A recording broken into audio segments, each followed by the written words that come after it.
Another attribute is empty, and empty gives us some control of what we want to do with empty cells. We can make it 0 or we can ignore them.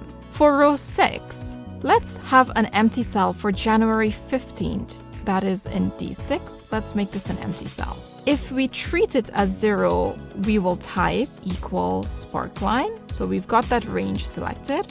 So we open our curly brackets. The attribute name is empty.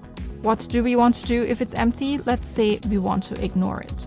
There are 4 values, 1, 2, 3, 4, and shows the increasing trend with no dip for the empty cell.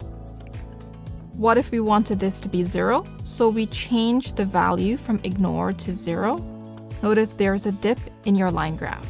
By default, if there is an empty cell, Google Sheets will ignore it. So let's suppose we removed this. Press enter, Google Sheets ignored it. The syntax when using the second parameter is, when defining the attribute, we need to have the attribute name and the value for the attribute in a pair, separated by a comma.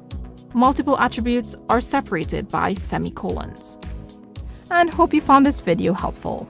Don't forget to hit the subscribe button to get more videos like this, and hit the bell to get notifications of the latest videos out. See you in the next video.